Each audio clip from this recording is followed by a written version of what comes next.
That's important. The water buziki labor suspended labor, a singer, my Maggie media tola, Lebaka and Mushigatam, Nimachin, the Leba Mushibia, Kanga Bamamdo, Madugum Bamamduna, Chap Manava stand Loraga, Masidi Hemale, Habain and Handagi Hara Lakodo, Madu Haibang Makanda, Akoi Tapolution Gani, Bakoina Agi Aya Badum Chatlinge, Noi Haluro, Noi Aduto Ruro, Hadana, Amuko, Amuza to my now, Hui Angodo, Tobodo, Aduto, Lady Gadi, Akoi Suya Yaroi, Akoi Nakoi stand Lojaga than News, my Kenda so high to Neba, Moisu saying the Emile Mamma Oragasu, Monipu Machang Atani, Makoisu Gantaba Matotai, Makoin Hazi Karing Gadi. Akoi sona kanda phana akoi no honor ga sudum thugai ba maike yam lakane ba ko aduna mokhoi su gyan ta ba akoi masin praja su gyan ta ba aduga leiriba organization myam na su ko aham ba se koi ke do ta ba no haiba Manipur kan si haiba pot se masida han akoi na pulap changjan minara kanda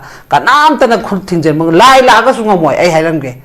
Jesus laga sunga moy adu Allah laga sunga moy meitei gi ining thau lai kanu lain thau laga sunga moy Krishna laga sunga moy akoina chabang na stand oina achumbe gi damakta Manipur se kandabya de Himalaya bak se kandabya de habna lepa kanduda nata dana maigi thoga media da thoga huji su dum lauri ngasi ngarang adum mafam khara dum ai budi ko adugumba me masa matonda na highlight du sok pudi makhoi punna magto media da mamam tang nata ba maigi football gi inauguration to boda chalaga ngang bodu nata ba maigi adugi to kaithen sanga ba nata ba maigi dukan market to boda nata ba moi punna makhari ba moi gi thamoi de tholai ba potuna ne pulap omtang stand lauraga assembly mamang dani khangde jantra mantra makhong dani khangde adugumba ma phambi ro akoi myam su tung ilage leibang ning ba su loi pharakani loi chungjenarakani moina loi mak keno to banga tane ngasi gi separate oiriba Manipur se lairiba MLA hujiki ruling de lairiba myam sina ni ngasi BJP kai su moi mase nani BJP ohum thoi su moi ni aduna BJP yam chainung bai wana te huji pai ba power oibagi ngasi center na thoi usipirak ti se akoi nani haibasima khangsi haibagi wani aduna aina ngasai haido RS fana oisanu ama fana oisanu aigi assembly se fajana function tonga matam du na tro alimudin na 13 August to adai center da yarakta bada state ki kenu subject ni state na tawjagadam ne habadana tro tawrido ibo bina muibala pai matam da yaroi madu haidana tawbudana tro ko state oibadana tro ngamido armain tawdana hujik su haire jenoi je hemalle noi party ki wari se tu osi akhoi lebak se sumai na khoi mase nuksinaba myam se masana makhong thong na su thongna ra bani na masi kemta na train noi na ngamodo boi ta de khoi tokchera ge ha bagi moi gi power ma photo ko matab taiba moi nek adu maron ani manga khak ngam gi ba matam da center dum khra thabak tor kan na ta da moi na sumai sum tau le ngai di adum center di sanani mamong da sanara kan eba maram di loi ba power khudi ma pai ED oiro an NI oiro CBI loi haina atopa state na su dum hairi ba myam du ne ba aduna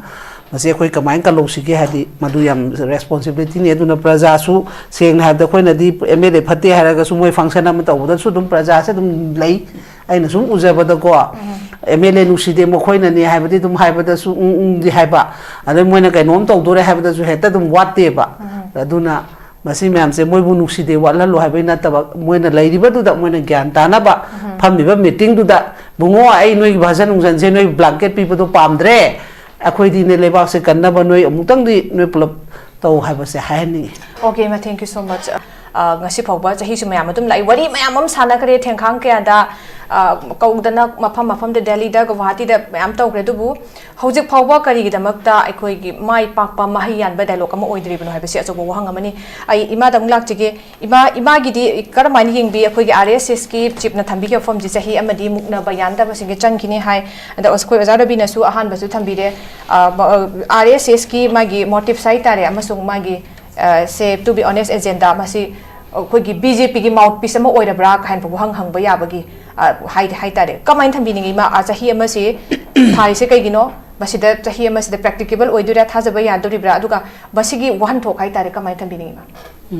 hama makta da koi gi newtv bu yeba praja ko den bukta kunam kurumjari duga masigi panelist oina phammi ba koi waja masu inong pai ba phomda subla RSS ki wafam se mohan ki wafam se egi thoina di edi masi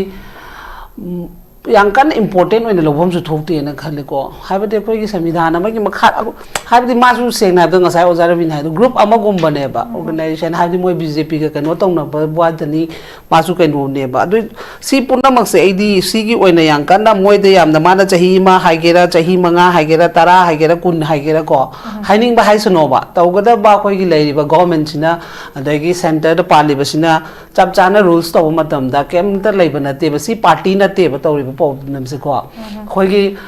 former chief minister na su dum haiba lei thado kano na budi Michael na budi khoi mete kano torat khana bani haina tawi adu bo khoina halan horpa matam da khoigi matam du gi sem na hai gi badadi atopa mito miran cha kan khandok pa adu degi poppy plantation adu degi khoigi kano gi tawruba myam du degi sarok padei tawbune haiba aduna maram oiraga sigi solution sidi sengna hairi ba hujigi khara huji ong national highway ta sengna chalan bai ai haraga su center na aya ba pira su khara lairi baduna yaroi na tawbe wane ba du su moi gi loi mak ne de hairoi ba ku ki loi mak na taw thing bani hai de hairoi maram di na na khoi gi hoi chumba lan ba gi mana chali bani ti niom chumba lan ba di tok thokro khoi gi khemchan MLA khemchan na chalu ba da su IDP moi gi da su dum hairai dunia khoi di huji sarkar da toroga solution poraga santi leba pa me hai ba moigi akhoi na sudum hara lakpa moigi tawriba pose su gi matung ina su duna moida kano thawraga thamni pressure tawraga thambi bani kaina dum hai dunia badure gi khoi na national highway gi pamu ba matam da su moigi senapati dagi hingjang yombi market ta tawba nupi mana su adum akhoi di yamna problem ore sigi khuing se akhoi di yam thuna santi lakpa se pami haiba moi sudum leiri ba aduna maram oiraga aina haije badi aina hana dai su haira leiba haire ba ngasi ngangi ba sai ba moigi organization khara do adum akhoi gi leiriba center sina hojiti president rule ni na ko madugi mathakta chapchaba action loba kan da loimak thabak thokane ba RS na haigera BJP na haigera 2JP na haigera Congress na haigera tawgada ba ai gi samvidhan gi chatna kanglon se chapchana loan chapchana use tor pa matam da ne ba thabak thok toi dudi sidi moi moi gi haina ba tong na ba gi wane ba akhoi na constituency se fazana chalai de ba khoi Manipur sida ko madu chalai bi aduna ne khoi na huji ken kana ro si myam se tawdo so puti na lo lom do ina changai se justice stand bas maram di pot khudi mak se hoi home minister kanu amisa hoi ge su moi mathak ta su case adum thari se maram di basi sum hemal leba akhoi gi se communal crisis na ti se khoi na dum haira ga la akhoi gi honorable former chief minister na su aduga kai do gi ngasi akhoi masen gi oina sum tholi no ba ngasi su akhoi masen na te ngasi adum mai khoi nom pat mai ke matam mamda di ma lan general ga ada chela leiru bani lakpa da su ke su kai den lom dai nan gi palen gi bom to khopa layeng basi da dum lai khoi information phangi ni akhoi ke su kem taw de Michael ko handa ki palen da thoki ba thodok tu gi layeng ba dum hospital ani home da dum lae ba ko adu so khoi kem hai dis ne ba maram di pot khudimak se akhoi gi oina di adum ngarang su ko mina na han su dum hai du ne ba khoi di any proof changak pa do khoi kem ta kan no to leite leisu leite to su to dis ne ba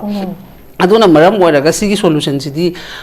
kanu mara chahi ama haibagi haibai wani tasengna tauge khaliba khoi gi singasi suspender leiriba singsina tasengna thamoi sengna stand ama lopa matam da dum tha phaga da khongkap na te ba rules to fazana chakhalo ma moi gi keno do UPF ke no kai do kaisuna te ka moi gumba khara kadam ITLF kai moi khara khatana ne be headache piri se thoidok pa to padi ke su Michael people leite ko praja gi site gi piba su leite moi de gi aduna maram oiraga hairiba potu gi tawreiba akhoi gi al legal oiba pota sum changsa leiba moi khara do katang sengna ta subla aina haijebdi icha se lam helaga di lam hemba icha se gi katang punishment haibam sum thok ta punishment si supi pi da ngasi bokta adum wari sari haiba aduna ne khoi na center da saw noi na ngasi khulai oina sijena bi bani aduga ngasi yekna bane na tawriba akhoi gi kuki kangbu sungai re moi gi separate ado moi gi amicha moi na ngasi moi na khulai oina sijena front line da tawriba moi na su machin thokna separate habi sidi sufang phangoi habani moi su wakhal ta bagi chances ti myam ma atopa praja di le pone ba do moi gi thoklai ba tawrei ba sidi ta sengna pressure da gi tholakpa gum banga ta ne ba aduna hojiki hai ba ohum mari gi hojiki kanu myam se adure gi kotu kaina lai ba se sugum ba da khara dum thabak to ra kana tholokane ba khoi gi swaida organization amana kai gumbam tawdi irang tawe no khoi phaba pun ba tawdro tawdra ba achum ba justice ki da mukta law ba di tawe ba dumai tawdana moi gi su khara chokphat pa matam da dum lamhen ga nu noi ain gi wang ba da thabak taw ga no na katang tang lokhat pa da Michael adum ya ga ne ba adu tawda bi da moi na pungang ngang ba ne ba chin gi ma mohan ma sa mak la mi na tro ba sa ma la mi na tra ba aduga kari gi handa kai no to boda na January thada tawraga noi masen han ya sanau so kholu so hai tu na kram bagra moi gi wari se mohan na ngang ba wasu wagi wani masu seng na habada magi logic su tongan bam di leram be ko khoi na moi gi politics ki chai gi khoi kem ta khang de tawboda bo aina pamjabadi akhoi gi leiriba aidi mi gi wa thoi na ngangning de ba ngasi akhoi gi MLA ne leiriba singse masana loi mamanghan bangat ne ba khoi gi de akhoi gi constituency akhoi gi kano de akhoi isana loi mangan jaba ne ba madu defense to bina ba khoi leader leita ba gi ne ba ngasi mi na ngangning ba da ngang halega khoi gi kano gi army gi chep na munganga kani hana kanu oram bana munganga kani ngang dro si chahi ani makha om phadro bas bokta ngangning bada ne nganga la imam se maram di kai gino da khoi sona kanda mithmu mitamban myam khoi na leader oin thamu baduna ngangim ne ba ngasi RS na phana nganga so khoi gi myam sina loi manaraga stand ama lomin na kari no ngasi tawri base haiba matam da dum loi machil loi mak to khine ba aduna maram oiraga subla sidai sidai yamna khoi na kok sarbai mathok ta de khoi gi di khoi leiminari ba praja myam manaraga khoi Michael hoje khoi dum phami nei singai re khoi na tasalaga to ba aduga leiribe MLA sing sigi mathok dang kai no haiba sima moi da su wari sana ba mathok ta ba moi gi su lai ba sing du su khoi na moi hum fu thagat khi do moi sumai tong non thagat padi na te dana ko aduna moi gi mathak ta su case adum khoi praja myam manaraga noi na to isi kai no praja protection to bangam draga di noi puna ma kai no to kai se khara hairak padum yara bane maram di moi leader ne na khoi na tham gi ba ni lauthage khoi khute le thangat ke khoi khute le hai do adu gumba systematic khoi na changchala kanda da aduna ai gi di ta seng huji yam lu bode khoi leiriba manipur praja myam sina chap chaba firep chap chaba stand lominar pamatam da RS oige oyo amisa oige yo modi oige yo adure MLA khoi gi leiriba sidagi yankhai mapan oige yo mawam tam loroiba khoi na manada basina sumina praja su manadare leader su manadare aduna mina loi khut thingjen bane ba khambra aduna thingjel oige hai ta di khoi gi assembly run to hanba asu adum bage khoi na khongjang khara changchela kan du da loimak mo kano ne tarakane ba aduna te sutan adum tau khine ba adum tau khine na haisini phana haijan huji chahi mamma na mu haire da nga hale khara le ga nu pa amum la ga mum haine ba akhoi maram de akhoi gi imung se imung oina udreba mina ko aduna maram oiraga manipur se myam imung oina udreba mayang gi kaksa haibadi mai gi haining ba amabu oiro amana bu oiro ko loi makki khut thingjam bam oi leire ba aduna ni aduna masipuna makse sengna se haitaraga di leiminari ba khoi gi ngasi mihuchu gyan tabiraga prajaga manaraga duga leiba khoi gi organization myam na su ko manaminara kanduda chap chaba stand ama lomina mathoktai ko tu gi mathakta khoina to boi mathokta de moi su logjari ba dune ba moi da punishment pi ga da miduna thabak tau da dai ne moi su ngasi machin phongna lambi ga du yong na han mai kano du yong khoi gi cycle kano to bul cycling to bodo malem thongam du yong lo no myam dai di la ga sigi mate khara da ne ba tawri ba problem du yong mate khara do kari gi da mak to holino ha ba khoina sarkar do na hanggadam ne ba mohan na kano na pan ban RS na pan ban te manipur se khoi ju samidhan akhoi government leini ni kano government da dum to bodo ya ba policy di moina sanarak pa myam du na ngasi khoi phammi ba bhala se bokta kem to ngam disi aduna khoi praja na to di praja haiba mihut leiriba khoi amatana oina imung se kallasi haibagi wakhal hek tarapa matamda kan bangam gani aduna khoi imung leiriba myam sina wakhal ta di bokti adu myam sina haining ba haidana cha tawning ba to ba kusira si dum to leine ba aduna khoi wakhal ta ba mathau tai khoi samidhan chathan ba mathau tai lo masak khang ba mathau tai madu myam gi potu loi changsela kan phagani aduna ti bokti hayeng seng na da amato opposition gi Rahul Gandhi na kainom hai nang tau ni Sonia na kainom hai gre nang tau ni ade Modi na kainom hai gre tau adu da dum tau lai duine ba aduna adu gi positi amna noina su amna important oina ka su praja da o halu na khoi gi bu ji praja kamai tau da manipur praja myam se gyan ta han si ge lai ba fruit myam se amato oina kamai tau han si ge ha be gi adu gum ba do oina changjan han ni ge oina thank you so much ima yam phazabo fam tambi ma na yam chumme khoi gi MLA singchina lingjen manar ba kari gumba constructive oi bi thau ibe irang sigi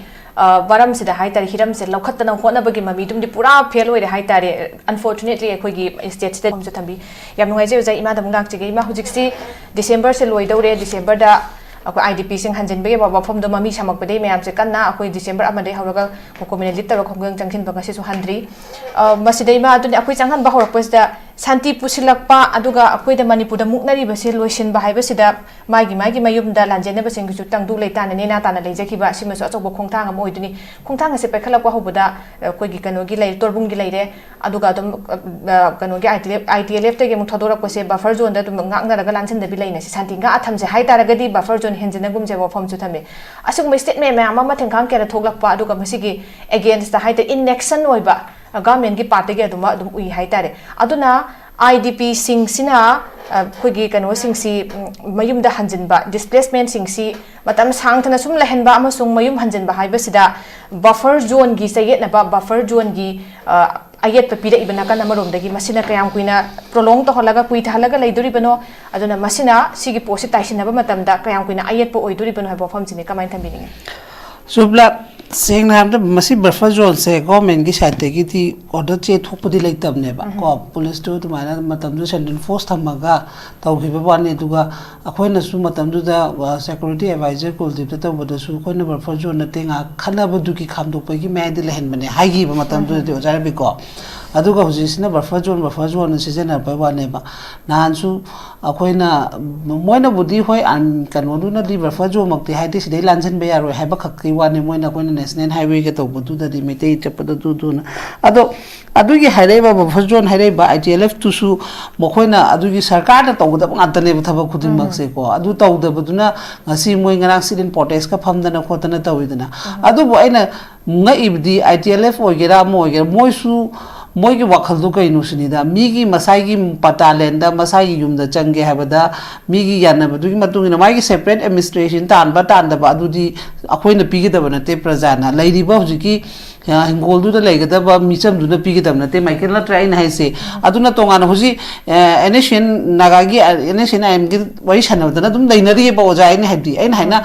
hauki badugi di haugraju hujik di thadong na moi su ngai re moi gi di amisana su dum hairi separate su to biaro di hairi adu su hara leiri ne ba dui tadi center na kari hairi ha bas moi su wakhal ma gyan ta ba mathau ta ba moi su demand ne dana mafam cha da ba demand to budo moi su mangja ga ne ha bai wani da khoi nai na ya sanna ga leina ro noi na takna ba do dum takno sarkar da takna ga po ni praja na pi gi da banate adai da moi na ga dum leiri ba po tu di ITLF ki mi khara no karam background da thami ba buffer zone du di government na khoi gi ajebala hoi chief secretary hoi na to da thabak ne ba khoi na to ru ya roi ba adu moi na government na buffer zone thamaga de khoi si Kashmir ke kano ga tare ne Pakistan ga tare ne ha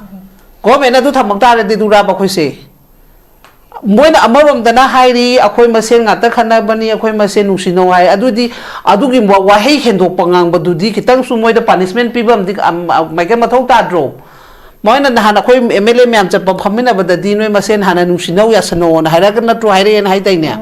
adoi tadi ngasi buffer zone na ITLF na haira poto kari gi damuk ta buffer zone haiba post di country gi kano the border da thambai wane ba line da ko sena da Kashmir Pakistan gi marak ta dum buffer zone kharang gani ko adu maina sum adu tadi asigi torbung chachampur ga khoi phawak cha khai da khari ba du buffer zone haira ga di kari no haiba ma du di moina punishment pi da ban ne ba government adu ne in hai khudi mak se lo chana han da basina ne ba loi mak soina rei mem sing ngning ba ngangai ba ahen ba wai ngang dorei ba mem do adu ITL ke moi leader kana no moi chief secretary kana moi president kana no secretary kana no adu du michael ka khot kadam ne wai sana kadam ne noi karam background dai buffer zone haim no akoi no sarkar na de sum ba thokhi ba leite kai na khre adu gum ba action du ne ba khoi na tau hais di sarkar da khoi na hai ba adu to mulak ta ba da gi ne ba khoi na ngasi pya su pam ja tare MLA mem su pam ja tare akoi thokpa lei jara ge akoi masen adum nusi nei sini ngasi inong pa khang si phami nei sini ba matam ma koi na adum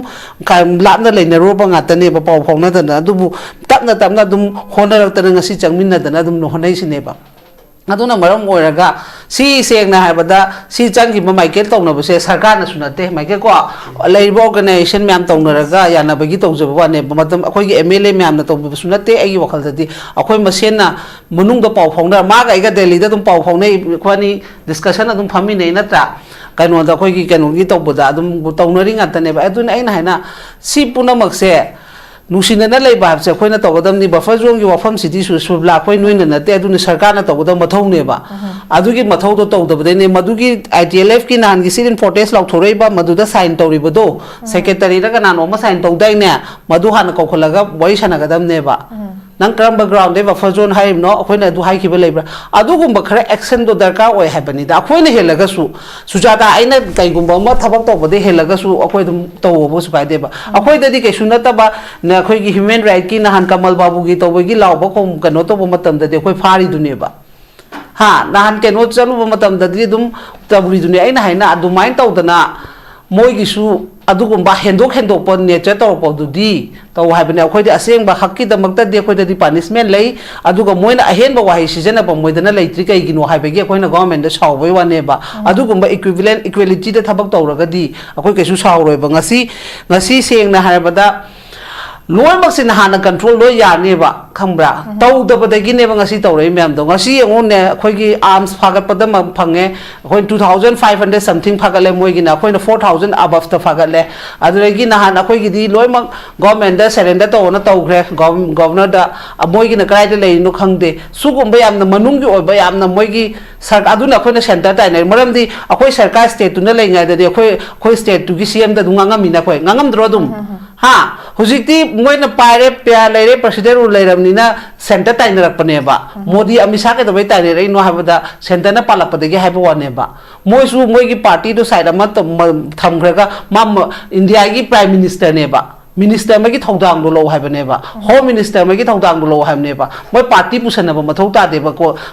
samidhan da di party mathau ta de ba morom dai di constituency matung in chatlaga di adu chatna rakta ba dai ne ngasi loi kai thana rei mem se aduna masi chatlan da buji lo phange hai ba da ni dum ngam me na taw le si mem se yam asoi bo oi rei se du ne ba akhoi na haina masi mem se akhoi loi mak to khro akhoi manipur gi so akhoi mem se ngasai mai ke naw pa na so hai do akhoi na stand ama lodra di masi di dum lei rani hai se maram di taw ge na taw hon ba gi pot ama ngasai gi geopolitics hai do yohon banina masi kana thengda ga ge have da akhoi masen manara ga stand oi ba mathau ta ba hoji su ngai re moina ngasi mana di ngasai hai gi ba ma lei justice pa ba ge du justice ti mai ke akhoi gi su dum akhoi hoji angang mang ba lei ki ko ningthoi ngam bi hemajir kamal babu lo ma ki justice pa mi ni pa me haraga na su noi chang pa ro habadi lei ba ya da bani na alai bam lem ho ri ba praja myang gi khanda ba ya da na hai da sacrifice adum tong tong na rei sine ba amai tau da moi gi su hoi pen da ba myam am di lei rang gani ko adu tar ga su kitang thadok na dra ga di moi gi na dum khoi ke noi na lei gi haraga di bera kanara kane ba aduna loi mak ta sokmin na bani na hau ka ba di hai da na khoi di ngasi thadok na ra ga kau thong na ra ga akhoi manipur se khoi gi ni amatani hai ba gi pot lei bani na moi gi su kana na bu pa mu ai ja thu ga su loi pam ne ba du di ai na han akhoi gi ma kai no seng na da army navy bo si ba yaw grim ni na tala landu da ai na se mai gi duty do thado ma ga se exam lei ba kan da ba din to ba me adu ko family me ama ma di lei ri ni maru lei train to ba na pa ma cha no pa ho ji chaw tan to ba u ri me am lei ri ba khoi su adu bu ai na hai na madugi moi su du mai na le haning dre bo ji ti ai na hai na mioi bani thokre thodok to natra amaga misunderstanding oiro sarkar na soi da kanu oi bedagi oiro soi bedagi oiro district west lo shelo boya bodo lo shande hoi dum lauri duni matam du da su khoi de amata gi vice ler ka haiba sunate aduna soira po tu di adu gumba wahai wata hendoro po tu di subla sarkar na to godom bathoni akhoi di haiba khakta gi wane khoi sunahan memorandum ma 5 days tawraga governor su pi bani chief secretary ga dgp ga pi bani maram di numito na han gi torbung gi kapthare du su dgp do meeting yauro matung dan dang torok panina ko adu myam du gi moi gi respond pi ona pi bani adu yeng ni khoi su aduna aina haina pot se khatang gyan tamina ba mathau tai asong gi su pa me haidana su khoi su 61 do pam da na dum ya bana dum yara ga dum khoi matam du gi sarkar na dum yara chathi duni adu dum laimina si adu ga ahen ba potuna khoi na na chanjhala kanu mai gi khoi khoi range da bhara da lehan ba matam da 11 months ki mai gi agreement ida ga lehali na tra mi gi hingna ba gi tan ba du da khoi na ke no hai bana te kai hen ba khoi gi mang ga da ba manipur mang ga da ba thabak tau go no hai ba wan ne ba adu ga changa pong mai su hu je ta khudak ta tho hai ba nateba adu yan understanding amada khoi gi rent ta lehen ba matam da 11 months ki inaraga ojara bi adum lai nei dana ko yamna nutrient amada dum hingminda ba kai de aduga sigi discussion sina ta su moi su kitang di gyan ta badi mathau tai moi gi du di amisa masana hai du ni separate ni mangdo mangura no hai khrabani na moi na ka tan do kana dai no hai ba masu moi na khan ba mathau ta re jiti khoi state ta tamam su leitre president ru leiram ni na center nu pula pai bani na center da hai ga dam ne moi su adu na ta swai da problem tholo si national highway chalan si nusina na leisi noi gi kai no hai ba du su unara ga khangna ra kan du da understand orak toini natra ko tu na pami do sini haiba du su gyani na to yaro har phamina ra khang do ngatani aduna sarkar si de dum sanara lagini ko kano party si de dum sanara lagini aduna moi gi su mangja be helakani awaba myam ama lengani adu so pudi nusina ga yanara ga akhoi masena solution por pana khwaidagi best oigani michael ko aduna tadi option lei roi adu go jige haiba potuna government na tawda mathau ni buffer zone lei brand na tag lei ta brand je makoina pakhum pigadam ni ba okay mayam phazan thabi ma na ko ge buffer zone gi swagi issue se ni government ki role accountability se yam chawi adubu in action noi ba mong sidi mayam na pen drive se swai matang ki deida aroi round ki ne ten tak nei ozara bi dalak jige oza akoi gi hujik lai riba democracy ama sung people accountability se handak irang thoi ba marak se gi chei aroi ba gi se ima dam lak jige ima hujik se koi se dum nei nara ka se dum lak pa pen da be kholau mayam se phung to pa kai dau ngai kari nimit ta irang se loisin ga dau bono hana mayam se hang bo hang khorang ngai ba hai tare aduna hujik second round du simana khatang highlight tau gi ba kana kana gi participation amajung kana kana gi commitment hai ba tare irang asi sangdhan da bada loisin bada athuk matam da purak bada kan ko maru oi hai ba se ma tham yoroi bada masidi tasengna habada subla hojiki center na yeng leiba khongthang se gi matung in hairo di wai praja su important ni tawboda bu hojiki leiba suspend leiba ngasi ngarang mai gi media ra thola ga leiba khana nusi ga tam ni machin da leiba nusi be yaro kai ngangna ba myam do madugum ba myam du na chap manaba stand loraga masidi hemalle haiba ina na handagi hara lakpodo madu haiba ngamba kanda akoi thabak lotion gani bakhoina agi aya badum chatlinge e noi haluro noi adu tawruro haidana amung ko amung chat sumaina hui angaw bodong no amung tawbodo adu taw leiringe di akoi suya yaroi akoi na khoi stand lojaga damni huji maiken na so haidune ba moi su seng na mla mamam oraga su moi su manipur macha ngatani makhoi su gyan taba mathau tai makhoi na haji karing di akoi sona kanda phana akoi no honora ga sudum thubai ba mai ke yam lakane ba ko aduna makhoi su gyan taba akoi masin praja su gyan taba aduga leiriba organization me amna su ko aham ba se koi ke do taba no haiba manipur kan si haiba potse masida hana koi na pulap changjan minara kanda kanam tana khut thingjen mang lai la ga su ngamoi ai hairamge Jesus laga sunga moy adu Allah laga sunga moy meitei gi ining thau lai kanon lain thau laga sunga moy Krishna laga sunga moy akhoi na chabang na stand oina achum gi da magta manipur se kandabya de imalai bak se kandabya de habna lepa kandu da nata dana mai gi thoga media da thoga huji su dum lauri ngasi ngarang adum mafam khara dum ai budi ko adu gum me masa maton da na highlight du sok pudi makhoi punna magto media da mamam tang nata ba mai gi football gi inauguration to boda chalaga ngang bodu nata ba mai gi adu gi to kaithen sanga ba nata ba mai gi dukan market to boda nata ba moi punna makhai ri ba moi gi thamoi da tholai ba potuna ne pulap amtang stand lauraga assembly mamang dani khangde jantra mantra makhong dani khangde adu gumba ma phambi ro akhoi myam su tung ilage leibang ning ba su loi pharakani loi chungjanara moina loi mak kano to banga tane ngasi gi separate oi riba manipur se leiriba mla hujiki ruling de leiriba myam sina ni ngasi bjp kai su moi masena ni bjp ohum thoi su moi ni aduna bjp yam chainung bai wana te huji pai ba power oi bagi ngasi center na thoi usipirak ti se akoi na ni haibasima khangsi haibagi wani aduna aina ngasai haido rs fana oisanu ama fana oisanu aigi assembly se fajana function to matam du na tro alimudin na 13 august to ade center da yarakta bada state ki kenu subject ni state na to jagadam ne habadana tro to rido ibo bina muibala pai matam da yaroi madu haidana to bodana tro khoi state oi badana tro ngamido armai to dana hujik su haire jenoi je hemalle noi party ki wari se tu osi akhoi lebak se sumai na khoi mase nuksina ba mem se masana ma khong thong na su thongna ra bani na masi kemta na train noi na ngamo do boi ta de khoi tokchera ge ha ba gi moi gi power ma photo ko matab tai ba moi nek adu maron ani manga khak ngam gi ba matam da center dum khra thabak tor kan na ta da moi na sumai sum tau le nge di adum center di sanani momong da sanara kan ba maram di lo loi ba power khudi ma pai ed oiro an nai oiro cbi lo haina atopa state na su dum hairi ba mem du ne ba aduna mase khoi kamain ka losige hadi madu yam responsibility ne aduna praja su seng ha da khoi na di mla phate haraga su moi function am ta boda su dum praja se dum lei aina sum ujaba da ko